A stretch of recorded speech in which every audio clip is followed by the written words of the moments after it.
Hey fellow Vault Dwellers, it's Angry Turtle, and in this video we'll be going over all the possible armor modification. Regular armor modification, not the power armor in this video.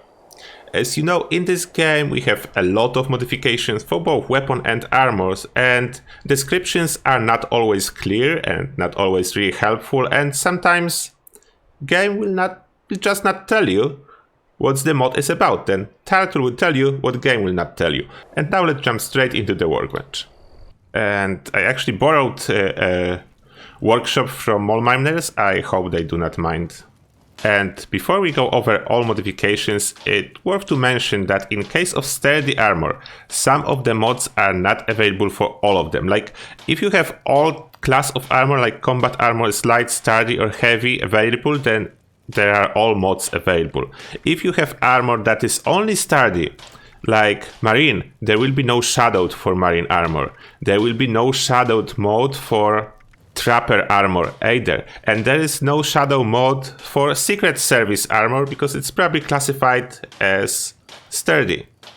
Apart from that, all types of armor basically share the same pool of mods. I think one of the exceptions will be robot chest piece, that you do not have a lead lined modification. I don't know why, but it's just missing. And in case of Vault 94 armor, you should know that either if it's solar or torn, you will not be able to install any of the leg or arm specific mods, what means like for arms you will not be able to use brawling or weighted, for legs you will not be able to use muffled, and so on. It's a bug and I don't know if it will get fixed.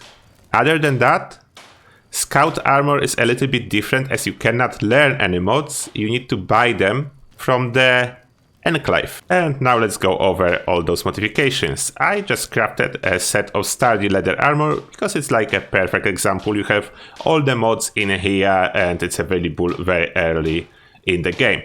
But all those rules, all the stuff that we'll be talking about apply to basically all armor types. Then let's start with most interesting armor piece, that is a chest piece. About the first slot, it will be very similar for all the armor types and all the armor pieces like limbs or chest. Then I will go over this only once.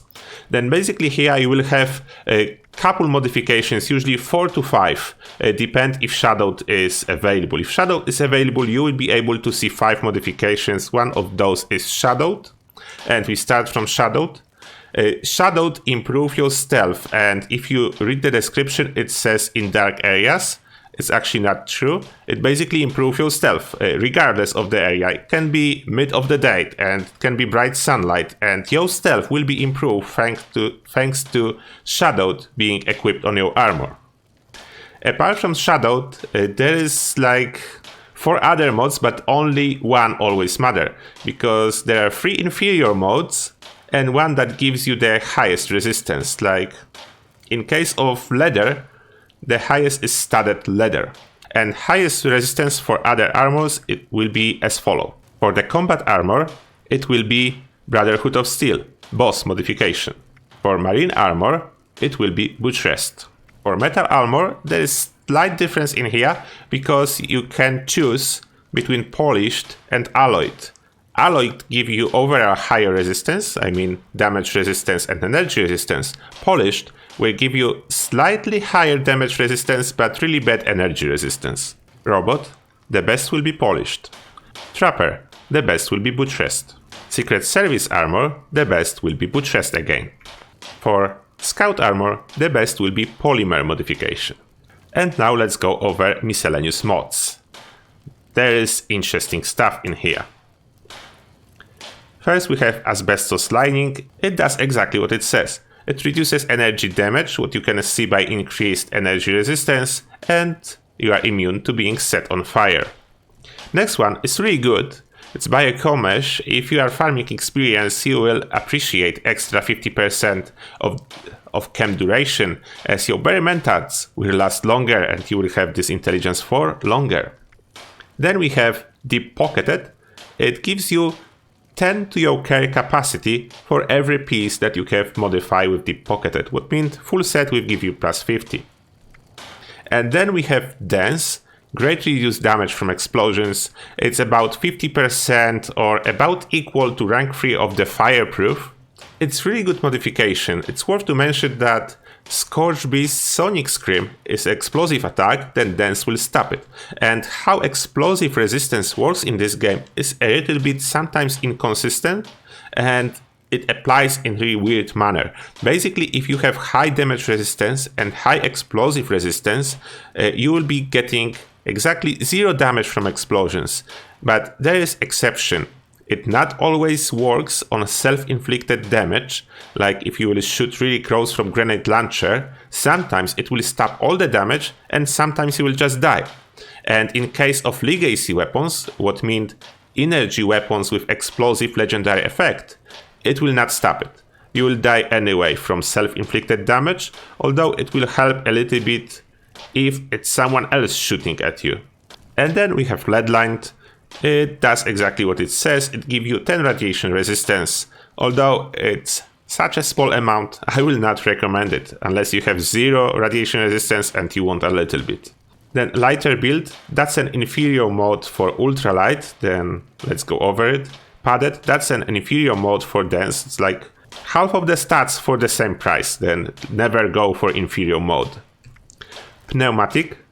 This one is awesome for melee players. It's basically, that's what it says, reduce the magnitude of incoming staggers, what means you will recover from staggers like twice as fast, what's really useful. Then Pocketed, another inferior mode for deep pocketed. And here, Ultralight, that's the mode if you want extra AP and reduce weight of your armor.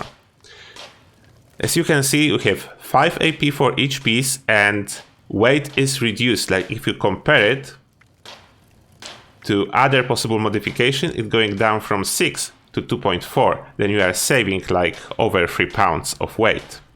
And it's even more useful if you have really heavy chest piece, as you, in some cases, you will save so much on weight that it will be better than using deep pocketed.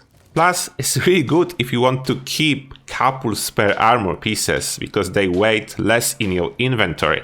Unlike deep pocketed, that gives you some extra carry weight, but add weight to your armor pieces, and it's only worth it when you have it equipped. Ultralight is worth it, even if you just want to store your armor pieces. Now let's go over modification for arms. First we have aerodynamic, and your power attack drain less AP. It's doing exactly that, although I'm not sure if it's worth using. I never use this one, because there are better options and we'll go to them. Braced. Reduce additional melee damage while blocking.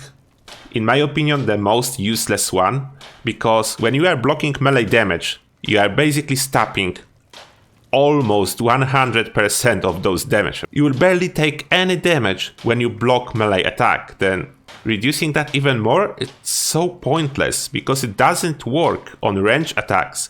Unlike a legendary effect that you can have on armor pieces that reduces damage while blocking, the legendary effect works on everything when you block. Then it's way better, but this one, so pointless. Then we have Brawling mode. That's an amazing mode for unarmed players. It's worth to mention in here that it will not show in your damage numbers, it will not show in your Pip-Boy, but it does work. And basically, each arm with Brawling modification will increase your unarmed damage by 10%. If you have both arms modified, your damage will go up by 20%. Really good. That's the one you want if you are an arm build. Then we have Deep Pocketed. We already talked about it. 10 carry weight. Leadline, 10 rad resistance. Inferior mode, and Stabilized. Stabilized says scope aiming is more steady. It's not 100% accurate description, because if you put one stabilized mode on your arm and aim with a scoped weapon, your aim is much more steady, and if you have both arms modified with stabilized, your aim is perfectly steady without the need of holding breath. Then it's more than what this description suggests. It's not more steady, it's perfectly steady if you put both. Another one we have Strengthened, and this reduces limb damage. From my testing, if you want to use it, you will need to modify all your limbs with this modification. Then you will see significant improvement to your limb health. Unfortunately, it's not like you can protect a specific limb. Like, let's say you equip it only on left arm, then it doesn't mean that your left arm will be more immune to limb damage. All your limbs will be a little bit more immune to limb damage.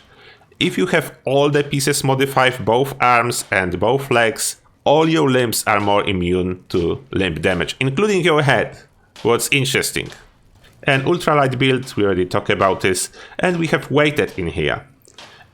Unarmed and melee attacks ignore some of target's armor. It looks awesome on paper. In practice, it's not really good. It does what it says.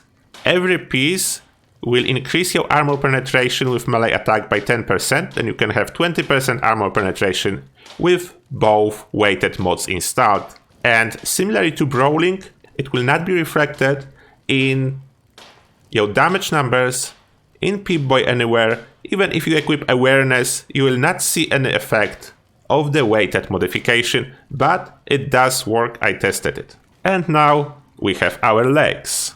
And let's see at those modifications. First we have Cushioned. It reduces falling damage. It does exactly what it says. It seems like it's 40% reduction per leg, at least from my observation. I'm not 100% sure, then it can be different, but definitely if you equip both, your falling damage is reduced greatly, but still you cannot achieve immunity to fall damage with this modification. Then we have Custom Fitted. From my testing, it's about 10% reduction to AP cost for sprinting per leg. Then you can have 20% reduction if you equip both legs with Custom Fitted. Then Deep Pocketed, yeah, carry weight, lead lined, rad resistance, inferior mod, lighter build, and muffled. Reduce detection from moving. And as awesome as it sounds on paper for stealth characters, it's really not. Basically, if you equip it, it does what it says. The problem is that if you are already running Escape Artist do the same thing, but better. Then Muffled reduces detection from moving. Escape Artist removes detection from moving. I think it's the simplest way I can compare those two. Then if you have Escape Artist equipped, adding Muffled does absolutely nothing. If you, for whatever reason, are not using Escape Artist, then Muffled will help you. Inferior mod Pocketed, and then we have Slick. And again, awesome on paper, but there is a serious issue with that. It increases movement speed while sneaking, and in theory, it's working. In practice, if you already have Speed Demon mutation or any other boost to your movement speed, Slick does absolutely nothing, because in Fallout 76 your movement speed boost is capped at 20%. What means if you are moving 20% faster than default speed, you are moving as fast as it's possible in Fallout 76. What means if you have Speed Demon mutation, none of other movement speed boost will work for you, because you are already moving as fast as it's possible with just one mutation. Then we have Strengthened, we already discussed that, and Ultralight, we already go over this as well. And Paints, those are only cosmetic, doesn't affect anything in game, unless there is some bug I don't know about. And those supposed to be all possible modifications for your armor. I hope I didn't miss anything. If I miss any mod, there's a lot of them, then I apologize in advance and I will try to answer your question in comment sections as always. And now, let me know, what kind of modifications are you using for your armor, and if my video actually convinced you to change something that you were using so far. Let me know, guys, and as always, thank you a lot for watching, and see you in the next one.